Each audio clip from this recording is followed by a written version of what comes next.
प्रिय मित्रों, नमो नमः। आप सभी का संस्कृत प्रिय क्लासेस में स्वागत है।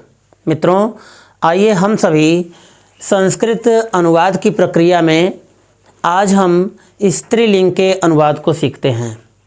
और ये गम धातु, गम बराबर जाना, ये गम धातु है। लंग लकार भूतकाल के अनुवाद को सीखेंगे।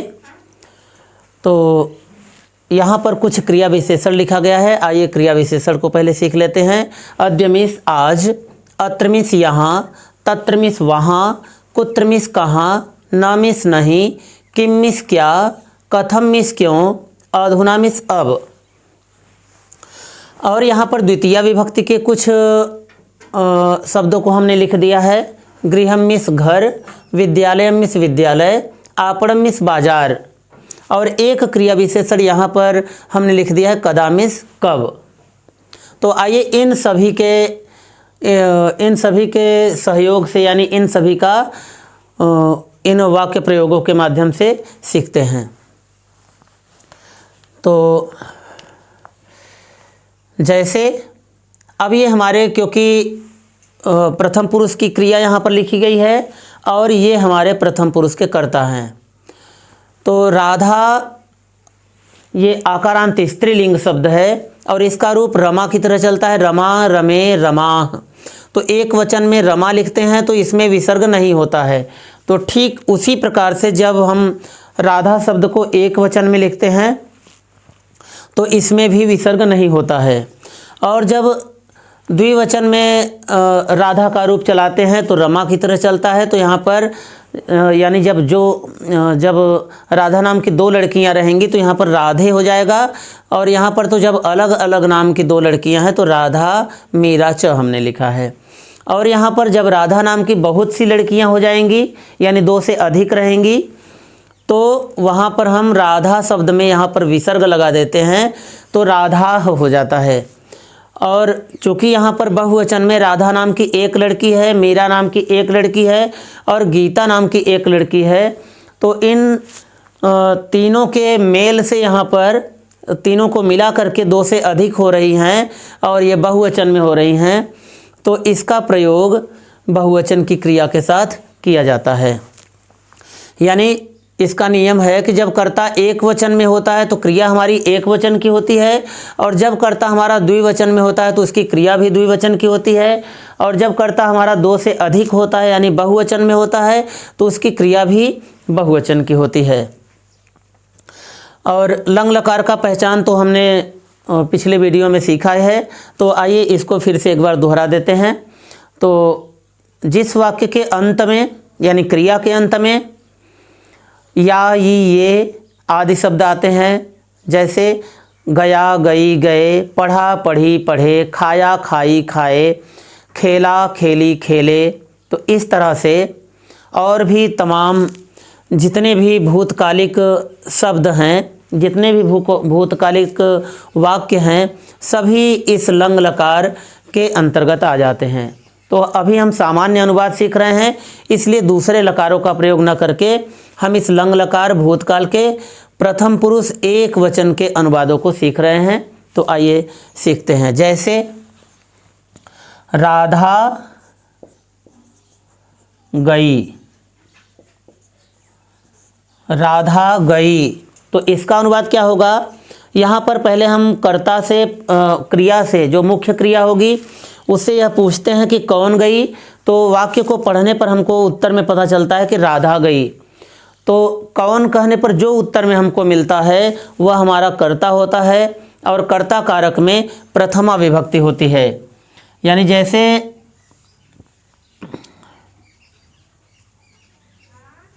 अगर जब हम यहाँ पर कौन कहते हैं, वाक्य से कौन लगा करके जब पूछते हैं तो उत्तर में जो भी मिलता है वह हमारा कर्ता होता है, और कर्ता कारक में सदैव प्रथमा विभक्ति का प्रयोग होता है।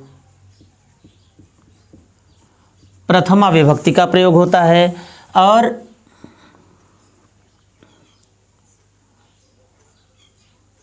और जब हम वाक्य में कहाँ लगा करके पूछते हैं, क्रिया से कहाँ पूछते हैं, तो कहाँ कहने पर हमको कर्म पता चलता है, और कर्म कारक में द्वितीय विभक्ति होती है।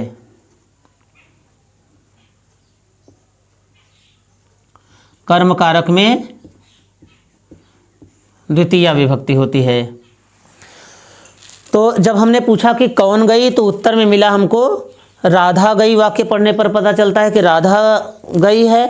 अब राधा हमारा कर्ता हुई, तो कर्ता में प्रथमा विभक्ति का प्रयोग करेंगे। तो प्रथमा विभक्ति के ये एक वचन, द्विवचन और बहुवचन के रूपों को हमने लिख दिया है। तो यहाँ पर क्योंकि एक राधा है, इसलिए यहाँ पर राधा लिखेंगे। तो राधा। अब क्योंकि संस्कृत का ये नियम है कि जब कर्ता हमारा एक वचन में होता है तो इसकी क्रिया एक वचन की लगाते हैं, जब कर्ता हमारा द्विवचन में होता है तो इसकी क्रिया हम द्विवचन में लगाते हैं, और जब कर्ता दो से अधिक होता है अर्थात कर्ता हमारा बहुवचन में होता है तो इसकी क्रिया भी बहुवचन की लगाते हैं, तो अगच्छन लगा देते हैं। तो क्योंकि यहाँ पर इस वाक्य में राधा अकेली है, यानी कर्ता हमारा एक वचन में है, तो इसलिए हम यहाँ पर एक वचन की क्रिया अगच्छत को लगाएंगे। तो इस तरह से हमारा वाक्य कंप्लीट हो गया, राधा अगच्छत। आइए दूसरा अनुवाद सीखते हैं। अब यहाँ पर हम कर्म कारक इस द्वितीय विभक्ति का भी प्रयोग करते हैं। जैसे राधा घर गई, राधा घर गई, तो यहाँ पर राधा शब्द की मीनिंग क्या हो जाएगा? राधा ही हो जाएगा। और घर शब्द की मीनिंग यहाँ पर गृहम हो जाएगा, और गई शब्द का मीनिंग अगच्छत हो जाएगा। तो आइए हम प्रश्न करते हैं सबसे पहले क्रिया से कि कौन गई। तो कौन कहने पर हमको कर्ता मिला, और कर्ता कारक में प्रथमा विभक्ति लगाएंगे। तो जब प्रथमा विभक्ति एक वचन में हम देखते हैं तो यहाँ पर लिखा गया है राधा, तो यहाँ पर हम लिख देंगे राधा।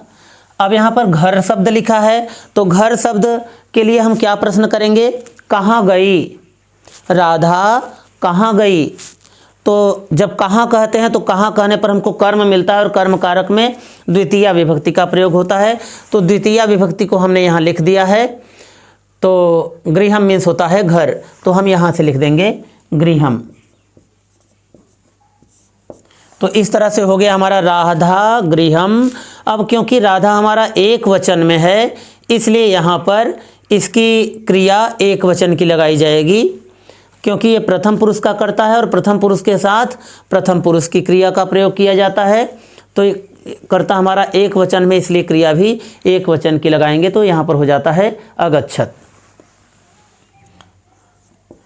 तो यहाँ पर हमने लिख दिया अगच्छत। और इस तरह से हमारा पूरा वाक्य हो गया, राधा गृहम अगच्छत, यानी राधा घर गई। आइए दूसरा वाक्य सीखते हैं। राधा विद्यालय गई।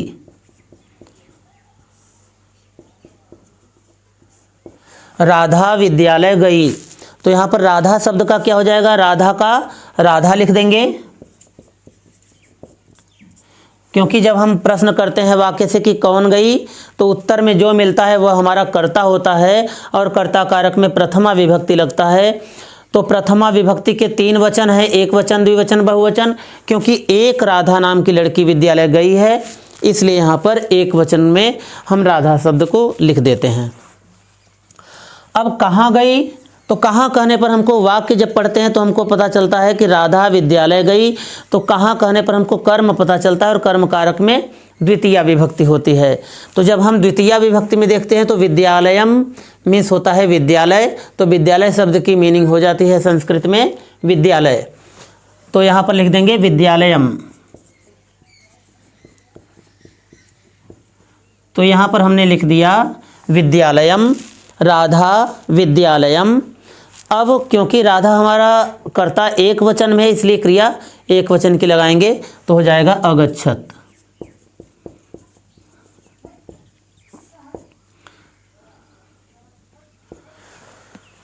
अब इसके बाद हमारा यह पूरा वाक्य हो गया, राधा विद्यालयम अगच्छत। तो राधा विद्यालयम अगच्छत हो गया। अब इसके बाद आइए दूसरा अनुवाद सीखते हैं। राधा बाजार गई। राधा बाजार गई। तो अब इसका हो जाएगा राधा का राधा हो जाएगा और बाजार शब्द का यहाँ आपणम ले लेंगे, हम आपणम लिख देंगे और गई के लिए यह अगच्छत प्रयोग कर दिया जाएगा। तो यहाँ हो जाता है राधा आपणम अगच्छत, यानी कि राधा आपणम अगच्छत। यह हमारा पूरा वाक्य हो गया, राधा आपणम अगच्छत। आइए दूसरा वाक्य सीखते हैं। यहाँ पर अब हम सभी क्रिया विशेषण का प्रयोग करेंगे। तो ये भी एक क्रिया विशेषण है, कदा। तो आइए सबसे पहले इसी का प्रयोग कर लेते हैं। राधा घर कब गई। तो क्योंकि यह वाक्य प्रश्नवाचक वाक्य है, तो यहाँ पर हम प्रश्नवाचक चिन्ह भी लगा देते हैं। राधा घर कब गई, तो यहाँ पर हम लिख देंगे राधा का हो जाएगा राधा। अब घर शब्द का हो जाएगा गृहम, तो यहाँ पर हम लिख देंगे गृहम। अब कब शब्द का हो जाएगा कदा, तो हम यहाँ पर लिख देंगे कदा।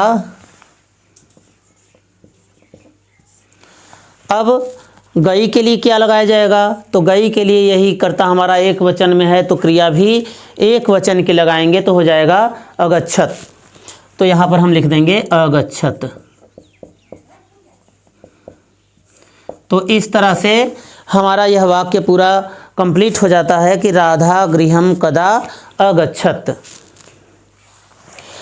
अब क्योंकि मित्रों ये एक वचन का अनुवाद हमने किया है इधर, तो आइए अब द्विवचन के अनुवादों को सीखते हैं। तो आइए अब हम यहाँ पर द्विवचन के अनुवाद को सीखते हैं। जैसे राधा और मीरा गई। राधा और मीरा गई। तो इस वाक्य में देखिए दो लोग जाने का काम कर रही हैं, यानी राधा भी जा रही है और मीरा भी जा रही है। तो इसमें राधा और मीरा गई। तो जब प्रथम पुरुष के दो कर्ता इस और शब्द के साथ जुड़े होते हैं, तो इस और शब्द की मीनिंग को बाद में लिखा जाता है। तो हम यहाँ पर लिखेंगे राधा मीरा च। राधा मीरा च। अब क्योंकि कर्ता हमारा द्विवचन में है, इसलिए इसकी क्रिया भी द्विवचन की लगाई जाएगी। तो यहाँ पर हो जाएगा अगच्छताम।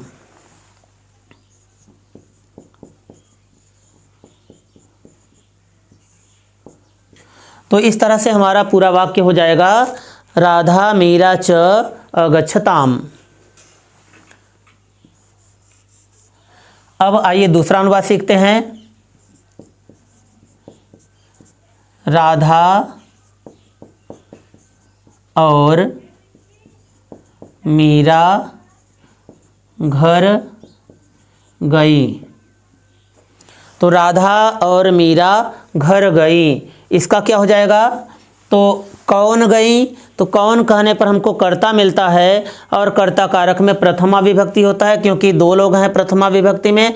तो प्रथमा विभक्ति जब कर्ता हमारा द्विवचन में हो गया, तो यहाँ पर हम द्विवचन कर्ता का प्रयोग करेंगे।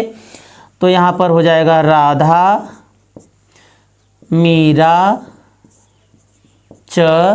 अब क्योंकि यहाँ पर घर शब्द है, तो इसके लिए क्या यूज किया जाएगा, क्या प्रयोग किया जाएगा। तो हम प्रश्न करते हैं इस क्रिया से कि कहाँ गई। तो कहाँ कहने पर हमको कर्म पता चलता है, और कर्म कारक में द्वितीय विभक्ति लगता है। तो द्वितीय विभक्ति को हमने यहाँ पर लिख दिया है कि गृहम मिस होता है घर, तो यहाँ पर हम गृहम लिख देंगे। तो इस तरह से हमारा वाक्य हो जाएगा राधा मीरा च गृहम। अब क्योंकि कर्ता हमारा द्विवचन में है, इसलिए क्रिया भी द्विवचन की लगाएंगे। तो यहाँ पर हो जाएगा अगच्छताम।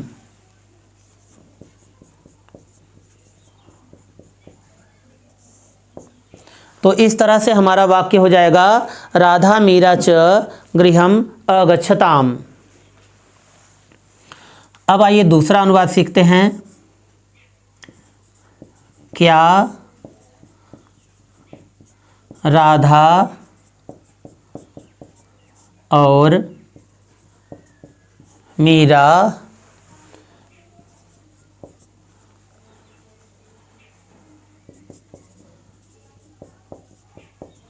विद्यालय गईं?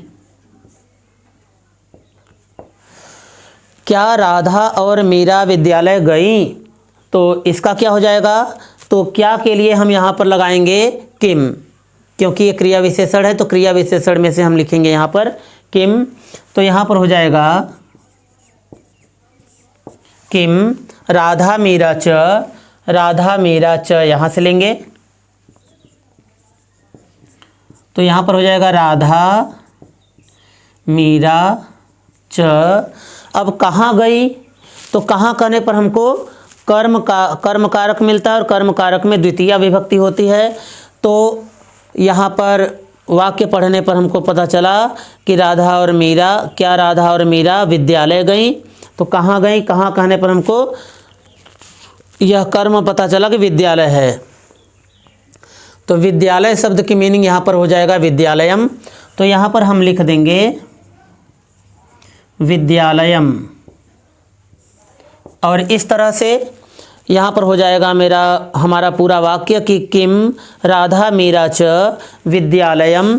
क्योंकि कर्ता हमारा द्विवचन में है इसलिए क्रिया द्विवचन की लगाएंगे। तो यहाँ पर अगच्छताम लिखा है तो यहाँ पर हम अगच्छताम लिख देंगे, अगच्छताम।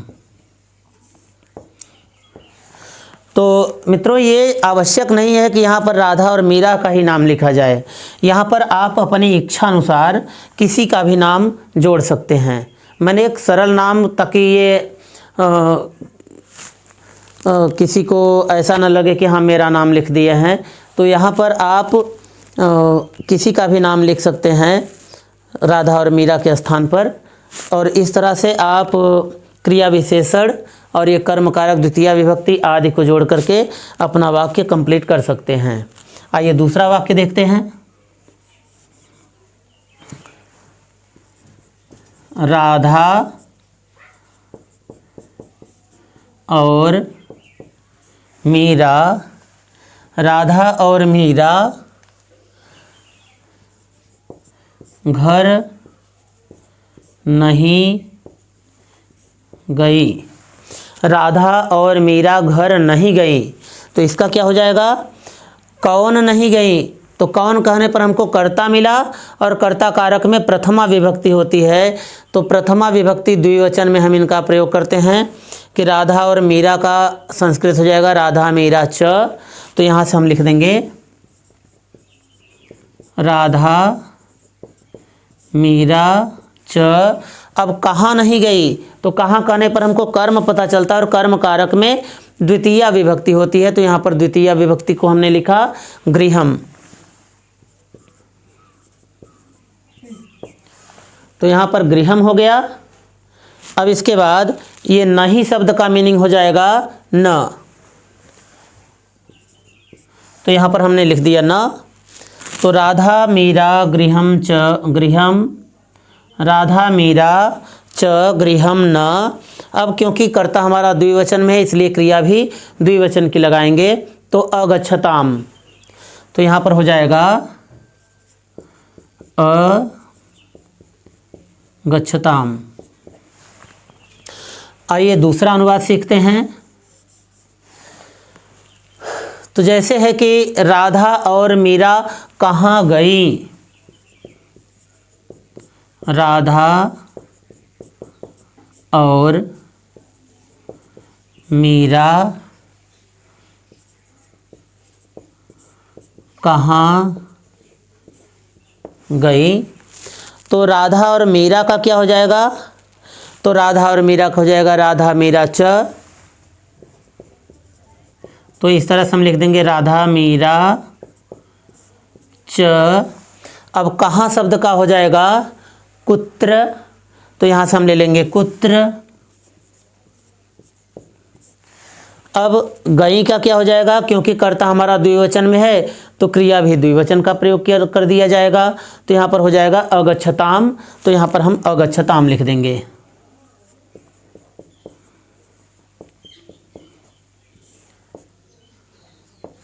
तो इस तरह से हो जाएगा कि राधा मीरा च कुत्र अगच्छताम। तो ये हमारा द्विवचन में अभी तक हम लोगों ने द्विवचन के अनुवाद को सीखा। अब आइए बहुवचन का प्रयोग करते हैं। तो सबसे पहले हमने लिखा यहाँ पर राधा, मीरा और गीता। राधा, मीरा और गीता गई। तो यहाँ पर हो गया राधा, मीरा और गीता गई।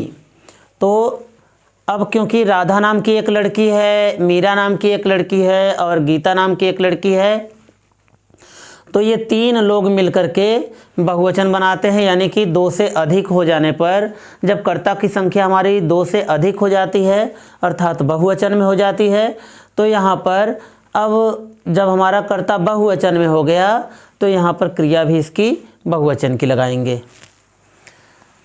तो यहाँ पर राधा, मीरा और गीता की मीनिंग यहाँ लिखा है कि राधा, मीरा, यहाँ पर च मीन्स होता है और, तो इस और शब्द की मीनिंग को हम बाद में लिखते हैं, क्योंकि जब प्रथम पुरुष के दो कर्ता इस और शब्द के साथ जुड़े होते हैं तो इस और शब्द की मीनिंग को बाद में लिखा जाता है। तो इस तरह से हमारा पूरा इसकी संस्कृत हो जाएगी राधा, मीरा, गीता, च। तो यहाँ पर हम लिख देंगे राधा, मीरा, गीता, च। अब क्योंकि कर्ता हमारा बहुवचन में है इसलिए इसकी क्रिया भी बहुवचन की लगाएंगे।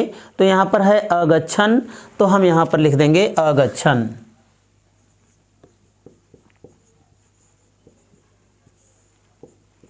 तो इस तरह से हमारा पूरा वाक्य हो गया राधा, मीरा, गीता च अगच्छन। तो आइए अब दूसरा अनुवाद सीखते हैं।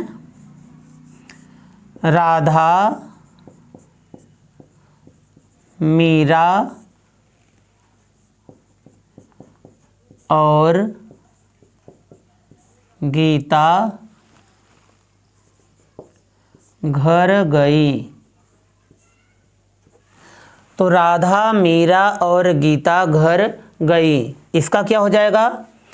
तो यहाँ पर राधा, मीरा, गीता, राधा, मीरा और गीता घर गई, इस वाक्य को हम पढ़ने के बाद यहाँ पर मुख्य क्रिया जो है इससे पूछते हैं कौन घर गई।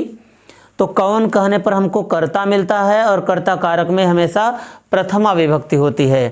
तो यहाँ पर प्रथमा विभक्ति बहुवचन में कर्ता हमारा है, तो इसलिए यहाँ पर प्रथमा विभक्ति बहुवचन का कर्ता हम लगाएंगे। तो राधा, मीरा, गीता, च हो जाएगा, इसका संस्कृत हो जाएगा राधा, मीरा, गीता, च। अब कहाँ गई, इस वाक्य से पूछने पर कहाँ गई, तो जो उत्तर में मिलता है, तो कहाँ पूछने पर हमको कर्म मिलता है और कर्म कारक में हमेशा द्वितीय विभक्ति होती है। तो यहाँ पर हम द्वितीय विभक्ति, ये घर शब्द है तो घर शब्द की मीनिंग संस्कृत में होता है गृहम, तो यहाँ पर हम लिख देंगे गृहम। तो इस तरह से राधा, मीरा, गीता च गृहम। अब इसके बाद हमारी क्रिया क्या होगी, तो कर्ता हमारा बहुवचन में है इसलिए क्रिया भी इसकी बहुवचन में अगच्छन हो जाएगी। तो इस तरह से हमारा ये अनुवाद पूरा हो जाता है कि राधा, मीरा और गीता घर गई, राधा, मीरा, गीता च गृहम अगच्छन। अब इसके बाद अगला अनुवाद है राधा, मीरा और गीता कहाँ गई। तो कहाँ का मीनिंग यहाँ पर कुत्र है, तो कुत्र हम सभी लिख देंगे, कहाँ गई। तो यहाँ पर अब हम पूछते हैं वाक्य से कि कौन गई, तो उत्तर में मिलता है वाक्य पढ़ने पर कि राधा, मीरा और गीता। तो हम राधा, मीरा और गीता की मीनिंग यहाँ से लिख देंगे। तो हमारा हो जाएगा राधा का राधा हो जाएगा, मीरा का मीरा हो जाएगा और गीता का गीता हो जाएगा। इस और शब्द की मीनिंग च को हम यहाँ बाद में लिख देते हैं और कहाँ शब्द की मीनिंग को हम कुत्रमीस होता है कहाँ, तो हम यहाँ से लिख देंगे क्रिया विशेषण में से कुत्र। तो इस तरह से कुत्र हो गया। अब इसके बाद क्योंकि हमारा कर्ता बहुवचन में है तो इसकी क्रिया भी ये बहुवचन की लगाएंगे, तो हो जाएगा अगच्छन।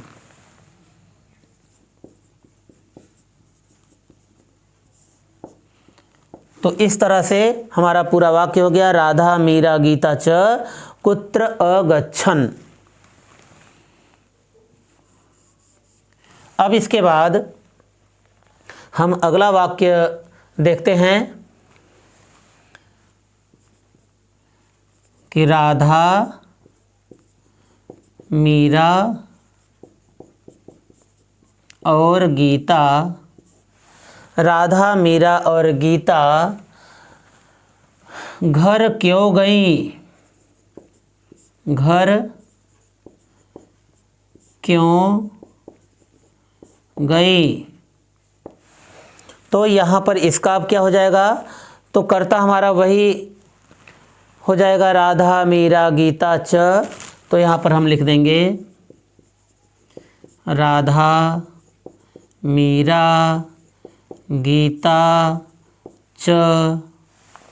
अब घर शब्द की मीनिंग हम यहाँ से लेंगे गृहम। तो हम लिख देंगे यहाँ पर गृहम। अब क्योंकि कर्ता हमारा बहुवचन में है तो इसलिए यहाँ पर क्रिया हम बहुवचन की लगाएंगे, तो अगच्छन है, तो इसलिए हम यहाँ पर अगच्छन लिख देंगे। तो इस तरह से हमारा वाक्य पूरा हो गया, राधा, मीरा, गीता च गृहम अगच्छन। आइए दूसरा अनुवाद सीखते हैं।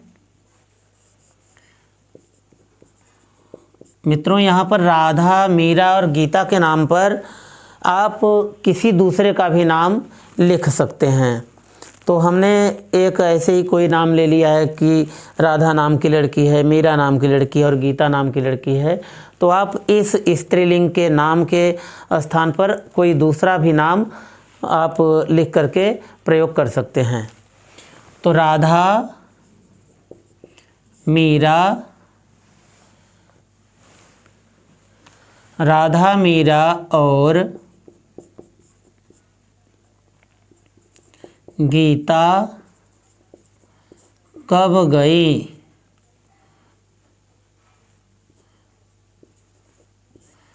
कब गई, राधा, मीरा और गीता कब गई। तो इसका क्या हो जाएगा, तो राधा, मीरा, गीता का हो जाएगा राधा, मीरा, गीता च। तो यहाँ से हम लिख देंगे राधा, मीरा, गीता च। अब कब का हो जाएगा कदा, ये भी क्रिया विशेषण है। तो कदा में होता है कब, तो हम लिख देंगे कदा। तो इस तरह से हमारा हो जाएगा राधा, मीरा, गीता च कदा। अब क्योंकि कर्ता हमारा बहुवचन में है इसलिए इसकी क्रिया हमेशा बहुवचन में होगी। तो यहाँ पर है अगच्छन, तो हम यहाँ पर भी अगच्छन लिख देंगे।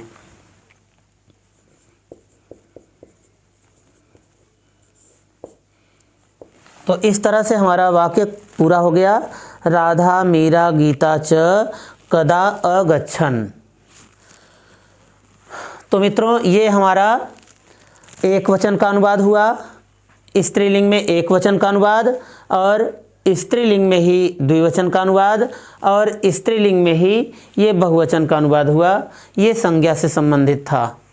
अब आइए कुछ वाक्य प्रयोगों को सीख लेते हैं। जैसे एग्ज़ाम में आपको किस तरह से वाक्य प्रयोग लिखना होगा। जब आपके यूपी बोर्ड या सीबीएसई बोर्ड क्लास 10th के एग्ज़ाम में आपको किस तरह से वाक्यों का प्रयोग करना होगा, किस तरह वाक्य प्रयोग करने होंगे और किस तरह से इन सभी हम वाक्यों का प्रयोग सीखेंगे। तो आइए हम सबसे पहले वाक्यों का प्रयोग सीखते हैं कि किस प्रकार से किया जाता है। तो ऐसे आपको क्रिया विशेषण देखने को मिलेंगे कि कुछ क्रिया विशेषण शब्दों को लिखा रहता है लेकिन वहाँ पर इसकी हिंदी नहीं मिलेगी, वहाँ पर हिंदी नहीं लिखा रहेगा, ये संस्कृत शब्द ही लिखे रहेंगे। तो आपको 5 कम से कम 5 लिखे रहेंगे और 5 लिखे रहेंगे तो आपको 2 ही वाक्यों का प्रयोग करना होगा जो कि 2-2 नंबर के होते हैं। तो जैसे हमने कहा कि अद्य का वाक्य प्रयोग कर दें, यहाँ इस अद्य का वाक्य प्रयोग करें तो पहला वाक्य प्रयोग हम कर रहे हैं। और क्योंकि हमारा वाक्य प्रयोग 1 ही नंबर का होता है यानी 2 नंबर का होता है, तो हम अत्यंत छोटा से छोटा यदि हम वाक्य प्रयोग करेंगे फिर भी 2 नंबर मिलेंगे और यदि बड़ा करेंगे तो भी 2 ही नंबर मिलेंगे। लेकिन मित्रों यदि हम बड़ा करते हैं तो इसमें गलत होने की संभावनाएं बढ़ जाती हैं। अगर हमारा ये अनुवाद करने की प्रक्रिया यदि हमारी समझ बहुत अच्छी है, हमको बहुत अच्छे से अनुवाद आ रहे हैं, तब तो मानकर चलिए हम बड़े करें चाहे छोटे करें तो चलेगा। लेकिन क्योंकि 2 ही नंबर मिलेंगे तो हमको इसमें समय नहीं व्यतीत करना है, तो एकदम जितना छोटा से छोटा हो सके तो जैसे 3 ही शब्द में यदि हो सके तो हम 3 ही शब्द से अपना काम चलाते हैं। तो जैसे अब हम एक वचन में प्रयोग करते हैं, जैसे राधा अद्य अगच्छत। राधा अद्य अगच्छत, तो इसमें अद्य का हम वाक्य प्रयोग किए हैं, अद्य शब्द का प्रयोग किए हैं। तो अद्य शब्द का प्रयोग करके हम इस वाक्य को बनाए हुए हैं। तो यहाँ पर अद्य शब्द के नीचे अंडरलाइन कर देते हैं ताकि जो परीक्षक होगा उसको चेक करते समय, कापियों को चेक करते समय ये पता चल जाएगा कि ये अद्य का वाक्य प्रयोग किया गया है, यानी अद्य शब्द का प्रयोग करके एक वाक्य बनाया गया है। तो इसके नीचे अंडरलाइन जरूर कर दीजिएगा। तो अब यहाँ पर जैसे दूसरा अगर हम वाक्य प्रयोग करें कि राधा कुत्र अगच्छत। राधा कुत्र अगच्छत, तो कुत्र के नीचे यहाँ पर अंडरलाइन कर देंगे और इसका हिंदी नहीं लिखना है, हिंदी खाली अपने आप से समझ करके वहाँ पर उसको लिखना पड़ेगा। तो यहाँ पर हमने लिख दिया कि राधा कुत्र अगच्छत। इसका हिंदी क्या हो जाएगा कि राधा कहाँ गई। आइए दूसरा अनुवाद सीखते हैं। तो दूसरे में है कि राधा, यहाँ पर हम अत्र का वाक्य प्रयोग कर दें तो अत्र।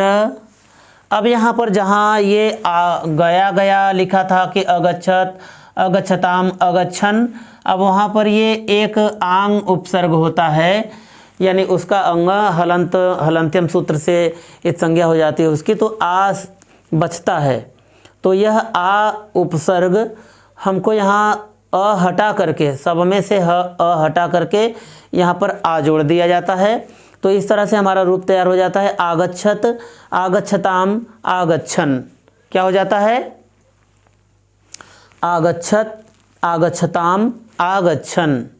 तो आगच्छत मीन्स आई या आया हो जाता है। आगच्छताम मीन्स 2 लोग आई या 2 लोग आए। तो आगच्छन मीन्स 2 से अधिक लोग आए, 2 से अधिक लोग आए या 2 से अधिक यानी बहुवचन में कर्ता आए। तो यहाँ पर राधा आगच्छत हो जाएगा। तो इस तरह से लिख देंगे राधा आगच्छत। तो यहाँ पर इसका हो जाएगा हिंदी कि राधा यहाँ आई। क्या हो जाएगा? राधा यहाँ आई। तो हम अत्र के साथ में यहाँ पर अत्र के नीचे अंडरलाइन कर देते हैं। अगला वाक्य प्रयोग है जैसे कि क्या राधा गई, तो यहाँ पर हम किम का यूज करते हैं। किम राधा अगच्छत। किम राधा अगच्छत। तो इस तरह से आप सभी भी यूज करके एक नया शब्द नया वाक्य बना सकते हैं। तो किम राधा अगच्छत की हिंदी हो जाएगी क्या राधा गई। तो आप सभी इस तरह से आप सभी वाक्यों का प्रयोग करेंगे। जितना छोटा हो सके उतना छोटा वाक्य प्रयोग करना चाहिए। अब जैसे अगर हमने यहाँ पर इस न का वाक्य प्रयोग करना चाहते हैं तो न का कर दें कि राधा न अगच्छत। राधा न अगच्छत। तो इसका हिंदी हो जाएगा कि राधा नहीं गई। तो इस न के नीचे हम अंडरलाइन कर देते हैं क्योंकि यहाँ पर हमने न का वाक्य प्रयोग किया है। तो आइए एक और देख लेते हैं। जैसे अब यहाँ पर हो जाएगा, अगर हम कथम का वाक्य प्रयोग कर दें तो कथम मिस हो जाता है क्यों। तो कथम मिस क्या होता है? क्यों। तो अब हम यहाँ पर लिख दिए जैसे राधा कथम अगच्छत। तो राधा कथम अगच्छत। तो इस तरह से हमारा वाक्य कंप्लीट हो जाता है और इसका अर्थ होता है कि राधा क्यों गई। क्या हो जाता है? राधा क्यों गई। एक अनुवाद और हम सीख लेते हैं, यानी एक वाक्य प्रयोग और सीख लेते हैं किसी एक शब्द का। तो जैसे हमने यहाँ पर तत्र का कर दिया, तो तत्र का यदि हम वाक्य प्रयोग करते हैं कि राधा तत्र अगच्छत। राधा तत्र अगच्छत। तो हमने तत्र के नीचे यहाँ पर अंडरलाइन कर दिया। तो आप सभी भी जिस शब्द का वाक्य प्रयोग करेंगे उस शब्द के नीचे अंडरलाइन कर देंगे। तो इस तरह से हमारा वाक्य कंप्लीट हो गया कि राधा तत्र अगच्छत। इसका हिंदी हो जाएगा कि राधा वहाँ गई। तो इस तरह से आप सभी भी उसमें यदि 5 शब्द देता है तो आपको 2 ही करने होते हैं। तो इसके पहले हमने पुराने पेपरों को देख करके आपको ये बता दिया था कि लगभग 6, 7 या 8 आएंगे, आपको 6 करने होंगे, या 6 आए हैं तो 4 करने होंगे। तो मित्रों ऐसा नहीं होगा, लेकिन अब ये होगा कि अभी हमने आज देखा है पेपर को, ये जो मॉडल पेपर हैं पुस्तक में पीछे तरफ, तो उसमें लिखा है कि ये 5 शब्द दिए रहते हैं तो उसमें से आपको 2 ही करने होंगे। और जब 2 करने होंगे तो आप बहुत ही अच्छे से करिएगा, कर्ता और क्रिया का ध्यान रखते हुए। इन शब्दों का प्रयोग करने के बाद जब हम इस पर अंडरलाइन करना नहीं भूलना चाहिए, यानी कि हमको जिस शब्द का वाक्य प्रयोग करेंगे तो उस शब्द के नीचे अंडरलाइन ज़रूर कर दीजिएगा। तो मित्रों, हमको आशा है कि आप सभी को ये संस्कृत के अनुवाद लंग लकार में जो आपको बताए गए तो आप सभी को निश्चित रूप से समझ में आया होगा। और आप सभी इस लंग लकार भूतकाल की इस प्रथम पुरुष की क्रिया को अगच्छत, अगच्छताम, अगच्छन जो लिखा है इसको निश्चित रूप से याद कर लीजिएगा। जब याद किए रहेंगे तो इस डायग्राम को अपने मन में ध्यान रखते हुए यदि हम कोई भी अनुवाद करेंगे तो हमारा अनुवाद गलत नहीं होगा। धन्यवाद।